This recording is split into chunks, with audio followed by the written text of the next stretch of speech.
What's cracking, peeps? Happy Sunday afternoon. T-Money up in the heezy. And I've got 49 minutes to go over another collection overview for you guys today. Today I'm going to do Severin films. Those of you who are not familiar with Severin, although most of you guys are, they are another company specializing in obscure sex comedies, horror films, thrillers, docudramas, the whole 9 yards, not just horror. But definitely obscure films from 80s, 70s. They don't discriminate from the whole freaking gamut. So anyway, let's get right in this. So I've got probably 45 titles to show you guys. So first up, I'm going to start with 2 sex comedy films. The first one being from 1983, we have Screwballs. And this is a really funny sex comedy. It's raunchy and it's a blast. I highly recommend it. Spawning a sequel, Loose Screws, the second one from 1985. Both of these films are available. Don't quote me on this, but I got them a couple weeks ago because they were out of print for a while, but I got them a couple weeks ago from Grindhouse Video Tampa, so go over there if you're interested because I know they're kind of getting sparse, if anything. So yes, next up we have Eaten Alive from Umberto Lenzi. Not my favorite cannibal horror film by any means. But I like it. I like Cannibal Ferox and Cannibal Holocaust better. But this one is not bad. It's from 1980, from the great Umberto Lenzi, the godfather of the cannibal film. And, you know, it's raunchy, brutal, cannibalistic terror, I guess. So, yes, that's that one. Next up, we have a docudrama, British docudrama from 1984. It's basically depicting the effects of a nuclear attack that occurred on the working class city of Sheffield, England. And I have not watched this movie, but I've heard that it's very hard to stomach. It's intense and it's depressing, and it's so it's not a film that you want to watch to make you happy on a Friday night at all. But it is apparently an amazing kind of documentary on what happened in this horrible nuclear attack threads. So I'm kind of, you know, I just haven't been in the right frame of mind, I guess, to want to watch it.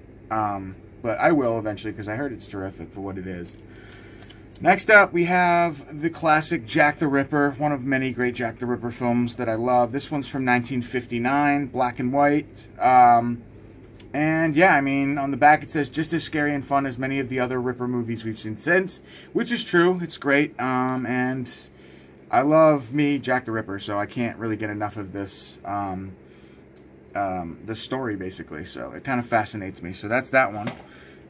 You are getting squirrely again, buddy. Next up, we have one from Lucio Fulci, The Devil's Honey. I can't say this is honestly one of my favorite Fulci films, but it's, you know, lascivious and sleazy as all hell, so that is that. It's from 1986.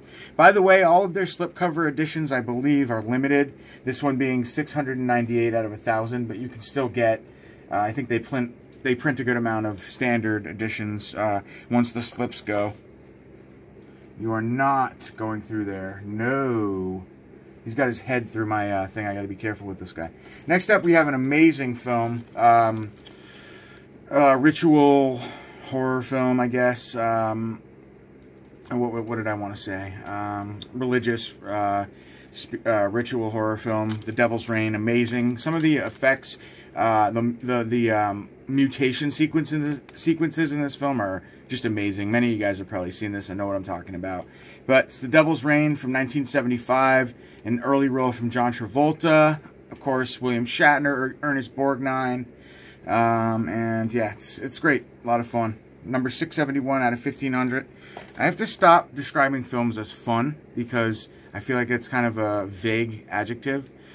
So yes, but it's a great film. And again, the effect sequences are amazing in it, for its time especially. Next up is kind of a mediocre film. The House of Seven Corpses. This is a Blu-ray DVD combo pack. Kind of a sleazy, lost classic. All-star horror opus, veteran actors indeed. John Carradine, John Ireland, Howard Hughes? No, wait. Howard Hughes is an author, isn't he? I don't know. Let me see. John Carradine, Faith DeMorgan, John Ireland star in this movie. Directed by Paul Harrison from 1974. I like the atmosphere in this movie, but it's just kind of boring to me. I don't know. It's not one of my favorites, but Next up, we have the supernatural thriller Patrick. It's pretty good. It's okay. The hospital sequences in this one, I think, drag on a little bit too long, but basically about a killer who's held in a hospital the whole time, and he has like he has like weird shit going on with him. But anyway, it's from 1978. It's been a while since I've seen this. It's an Aussie, I guess, exploitation classic. But yeah. Next up, we have one of my favorite. I don't know if this is Hammer, but it's just old school Peter Cushing, Christopher Lee films, Horror Express. The whole film is set on a train, basically, and it's about this ancient artifact that's kept in this crate, and it comes alive on this train, and when it stares at you, you basically turn, your eyes get all white, and you basically just keel over and die. But it's really good. I love this movie. I love the atmosphere on the train. I think it has a alternate title, but I can't remember. But yeah, you can't go wrong with Christopher Lee and Peter Cushing in the title, and this is actually one of my favorite films starring the both of them. So highly recommend that one from Severin. Next up, we have Dr. Butcher, Nightmare MD, also known as, what is it, Cannibal? What's the alternate title here? Sorry guys. I'm drawing a blank. Dr. Butcher, Cannibal, Zombie Holocaust, sorry.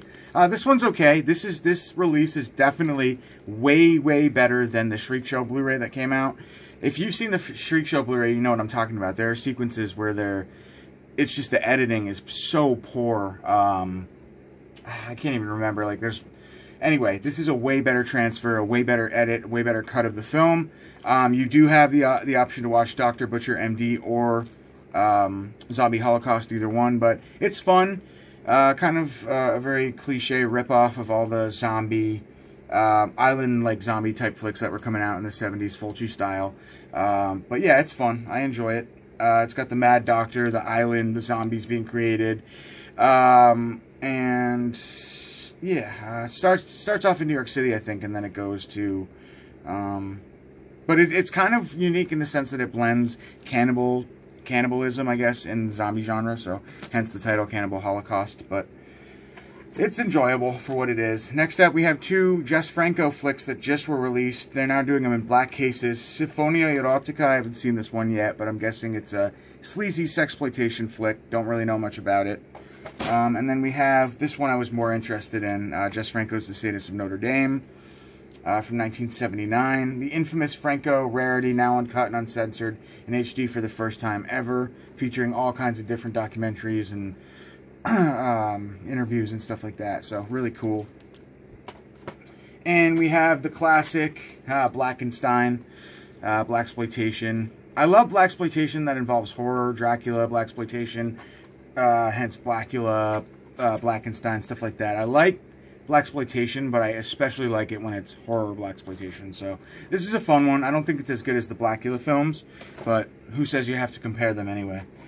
This one is really unique, and I actually hadn't seen it until Severin released it, so big ups to Severin for bringing this one to my attention. Kathy's Curse, really fun. There I go with fun again. Really entertaining. Love the atmosphere in it, the house, the girl, kind of like in the vein of, you know, The Exorcist and all that style. Kind of blends like Carrie and The Exorcist, sort of, but not really. It's its own thing for sure. But I highly recommend you watch this one. It's a Canadian film, I believe, as well. Kathy's Curse, possession film. And then we get into some of the sexploitation. Felicity. I can't really say much about these films because I haven't seen them, but I got them pretty cheap on sale at one point. So, the Hot Nights of Linda. This one's a little unique. It's a Jess Franco film, I think. And it is. And it blends, I think, horror with erotica, sexploitation. So, but I still haven't checked it out, so I'm not sure. Let's see. Yeah, I mean, it says it's one of the most notorious Jess Franco slabs of perversion, so there you go.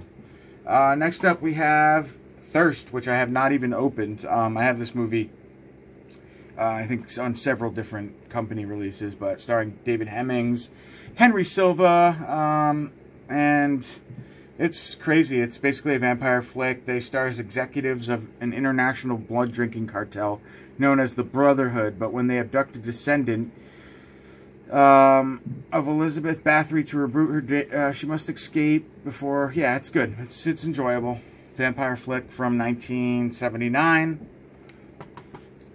A lot of movies with that title, Thirst, so it's easy to confuse them. But next up, we have another Jess Franco horror sexploitation flick, kind of. It's more of like a Giallo-esque whodunit type thing. 2 female spies, but starring female spies with flowered panties.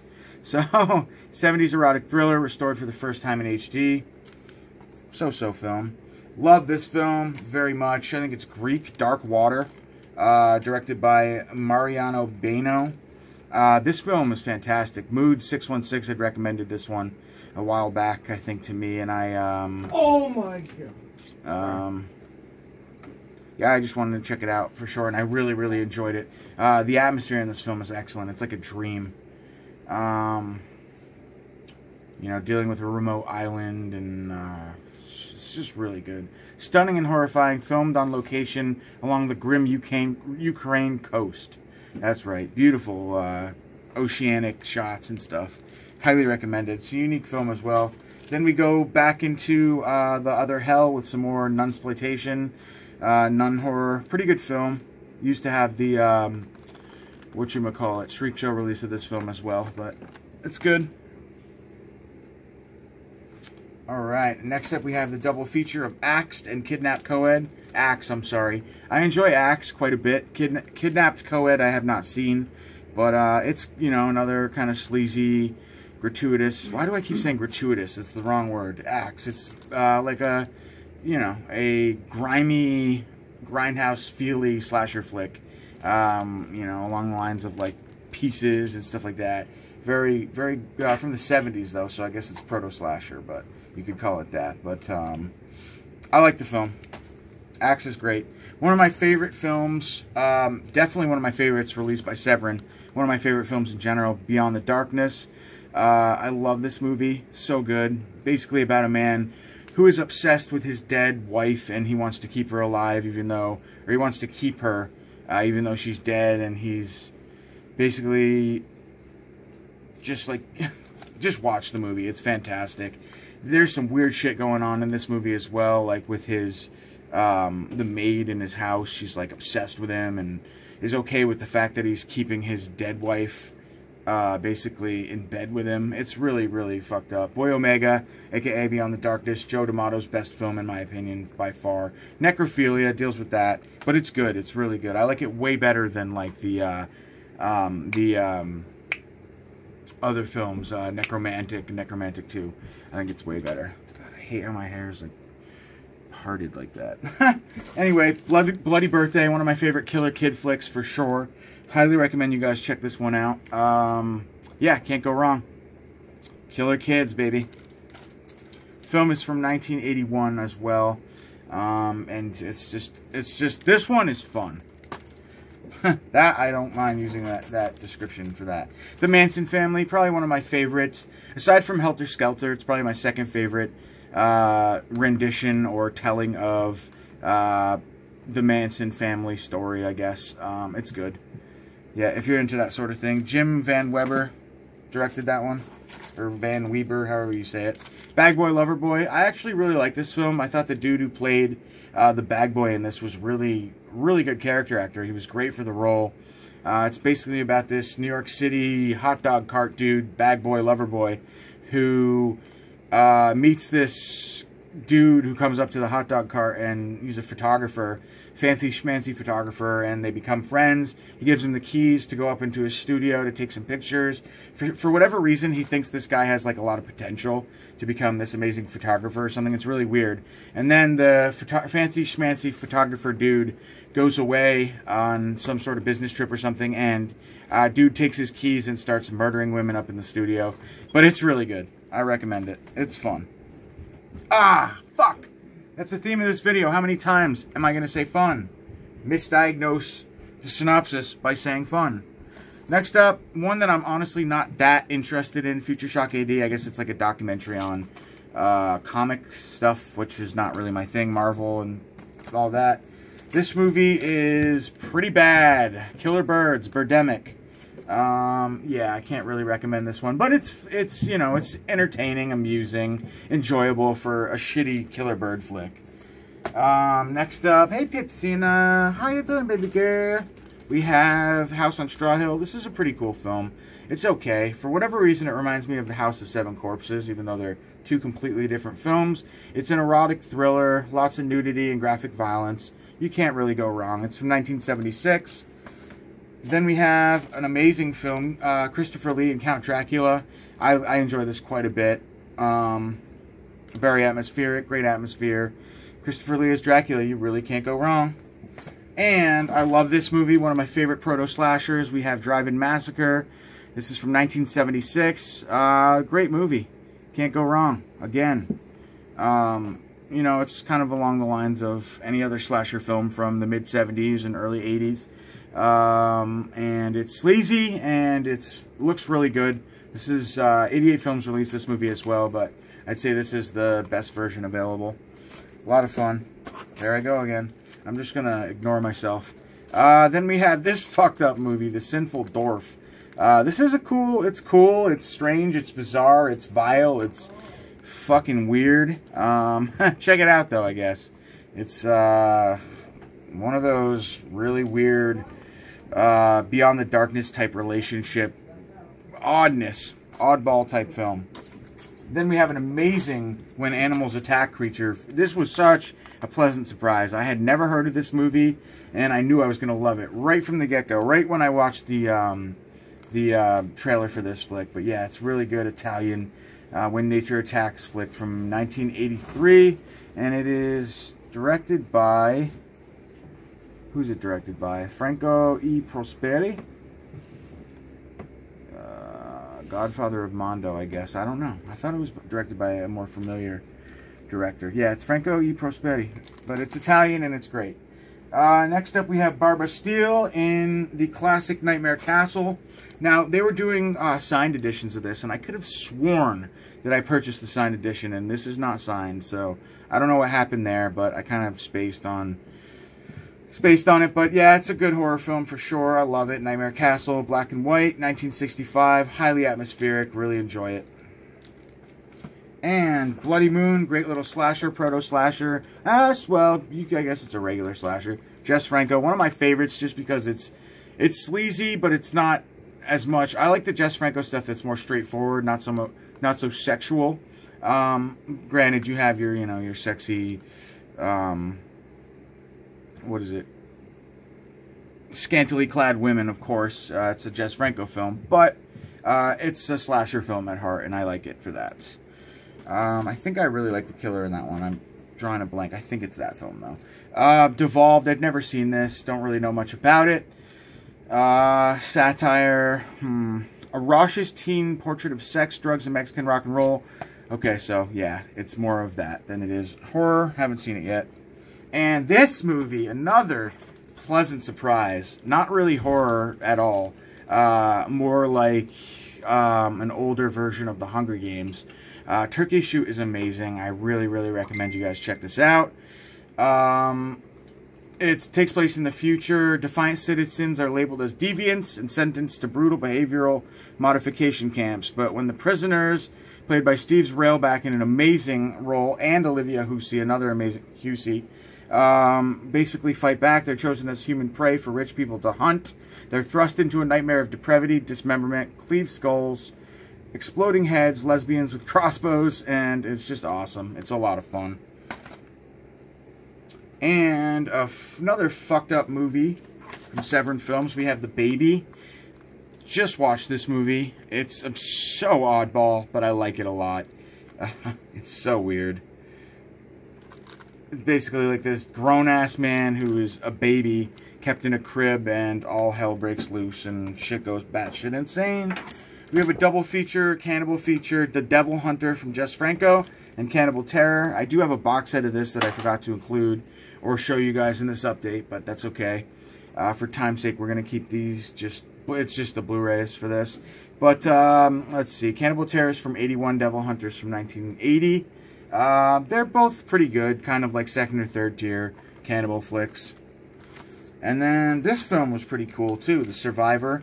Kind of like a Final Destination type deal, except way before, from 1981.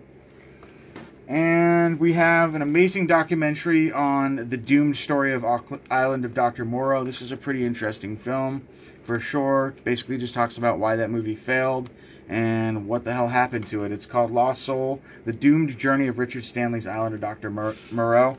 I recommend it, though.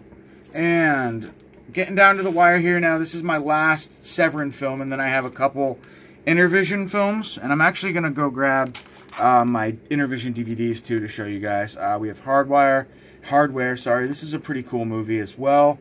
I got this for like $5. It stars Dylan McDermott from... I know him from American Horror Story Season 1, but it's pretty good. I recommend you check it out. Kind of like a nuclear, radioactive action / futuristic flick. It's good, though. And 2 Blu-rays from Intervision, which is kind of a side label of Severin. We have Feed the Light, which was very interesting. Modern film shot in black and white. And Queen of Blood, Chris Allender's indie flick, Queen of Blood, which is okay. I think it's like a what do you call it? Independent vampire flick. It's been a while since I've seen this one. Hypnotic, non-conventional. Queen of Blood is yeah, it's about a vampire Irina reborn to silently roam a lush countryside, quenching her thirst for human blood. So it's kind of like a female's vampire epic. And I will be back in 2 seconds to show you guys my DVDs, and we'll wrap this up. Hey guys, I'm back just to show you a couple of the Intervision DVDs that I have. This one is one of their newest releases, Dark Harvest. And Intervision, like I kind of explained, is just a side label, mostly obscure independent horror films from 80s, 70s, even some newer stuff as well, but it's all generally really independent. So anyway, this one though, from 1990, has a Dark Harvest and Escapes, a bonus film. Escapes actually has a role from, well, it's an anthology film, sort of, and it stars Vincent Price in one of his definitely like last roles ever. I enjoy it. Dark Harvest is a killer scarecrow flick, and Escapes is kind of like a anthology flick as starring again Vincent Price. But it's not bad. I enjoyed them. Murder Lust was a pretty good film as well, kind of like a Don't Answer the Phone style proto-slasher type film. Highly recommend it. It was pretty good, actually. Pretty creepy. This one, Beyond the Seventh Door, was really obscure as well. Basically, it reminds me of so many other stories that have been told, but it's basically like a story of greed, how far you'll go for greed, and this dude and his wife are basically put to the test to survive through this mansion with all sorts of traps, and if they can enter the last, I forget, if they can make it through all the traps, they get a boatload of money, and then there's a twist at the end, and it's pretty good though for its time. I think some of the acting is really obscure, or just odd from the main lead there. Lazar Rockwood, you just don't get acting like that these days. And it's definitely not to say that it's good, but it kind of, I don't know, there's something about this film that I enjoyed. It's really weird, but I liked it. And The Burning Moon, one of the best shot-on-video films that I've ever seen, and that says a lot because I'm not a big shot-on-film dude, but the gore in this is just insanity. It's really well done for what it is. Highly recommend this one, The Burning Moon. I think this is it German splatter? I think so. And Things, I have to say, guys, I did not like this movie at all. At all. I had heard it's one of the worst Canadian films ever made, and I had to just take the plunge just because so many people, it's kind of like a running joke about this film, like it's so bad it's good, but to me, it was just a fucking mess, and I did not like this movie at all. Actually, I think I'm going to burn it, so. What about Things 2? Things 2 I've never seen. There are a bunch of movies with the same title, Okay. but that one was awful. Suffer Little Children, this was actually pretty good. Another kind of killer kids type movie in a weird way, but I enjoyed it for what it was. I would recommend that. And that's it. So that's it, guys. That's my whole Severin haul I mean my Severin haul. That's my whole Severin collection. So that's all that I have to date. So thanks for watching this video. I will talk to you guys later on this week. My next video will definitely be a collection update. Hoping to get a few things in, but it's not going to be like it has been. I've definitely slowed down, so just be aware of that. Anyways, I'll catch y'all soon. All right, have a great rest of your weekend. Great rest of your weekend. Peace out. And he drops the fucking phone.